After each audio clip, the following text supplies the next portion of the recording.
Joining me now, two doctors who were members of President Biden's COVID advisory board during the transition. Dr. Celine Gounder, infectious disease specialist and epidemiologist at Bellevue Hospital in New York, and Dr. Zeke Emanuel, vice provost of global initiatives at the University of Pennsylvania. Dr. Gounder, first to you. Let's talk about the reality check on how different it is now and the latest on why we're having such a problem on the distribution, the supply lines. Where is the hangup, or are there multiple hangups? As we now see the Biden team trying to federalize as much as they can of what had previously been left up to the states. Andrea, the Biden administration is inheriting a black box. There's not enough visibility into how many vaccine doses have been manufactured and where they are.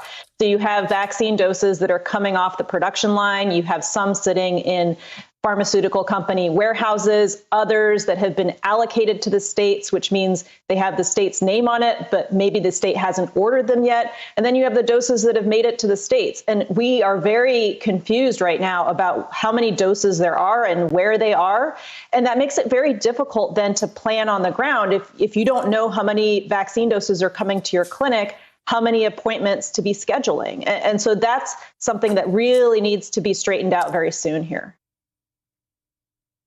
Zeke, let's talk about Dr. Fauci's concern. I want to play something he said about unused vaccine doses. I think that is something that we need to really take a close look at, because that is sort of an inconsistent discrepancy. And one of the things we want to do is to find out why that's the case. And if it is the case, particularly the thing that would be most disturbing, if there's vaccine laying around and people are not using it when others would need it. But I don't know the answer to that question, but we need to look into it. Zeke, what about that? How are there unused doses of something as precious as these first two vaccines? Well, part of that problem, Dr. Fauci said, we don't know. And part of what Celine said is there's a lot of things we don't know. We were left with lots of gaps in information. Where exactly are the vaccines? Why aren't they getting to people? I can give you one good example. A friend in Illinois, wife is, a healthcare provider, went down to get vaccinated, scheduled, went down there. There were 8 stations for vaccination, and she was the only person there. That's one reason why you might have unused doses. You've thought out doses, but no one was scheduled properly.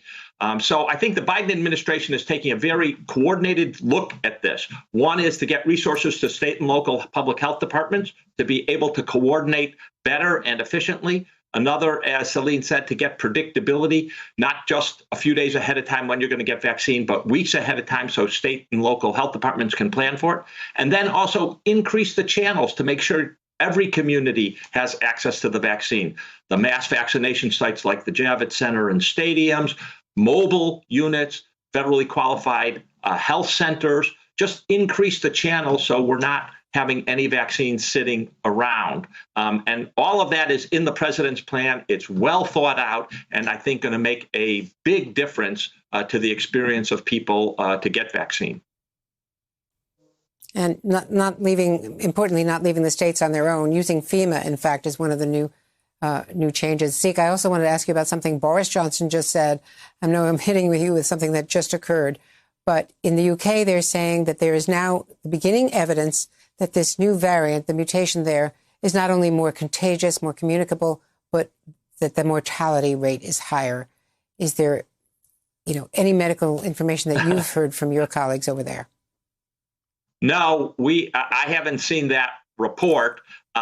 But I think, as Dr. Fauci said yesterday, and many of us have been saying for a long time, that even if it's not more deadly, if you have more infections, that's going to translate to more hospitalizations and more deaths, even at the same rate. Now, if you add it's more deadly, that is ever more important to do two things. One is to distribute vaccine as fast as possible, and the other is to use the therapeutics we have. They're not perfect, but to use them, dexamethasone, the monoclonal antibodies, and to rapidly develop additional therapeutics to be able to intervene and treat people.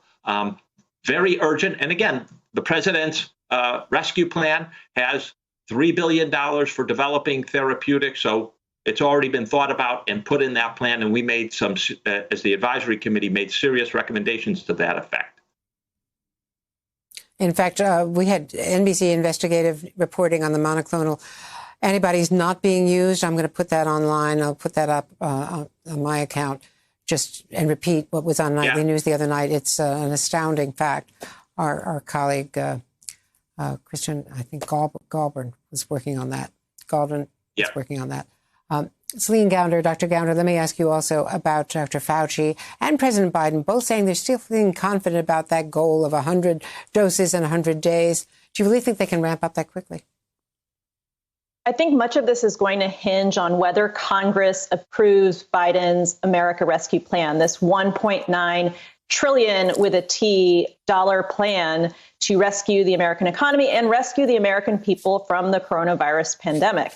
This pandemic is costing the country $16 trillion, it's estimated, which is almost 10 times as much as the package that Biden has proposed.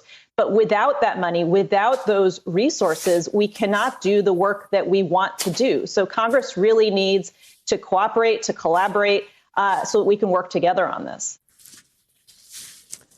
Well, thanks, as always, to both of you, Dr. Celine Gounder, Dr. Zeke Emanuel. And we thank you and have a good, healthy weekend.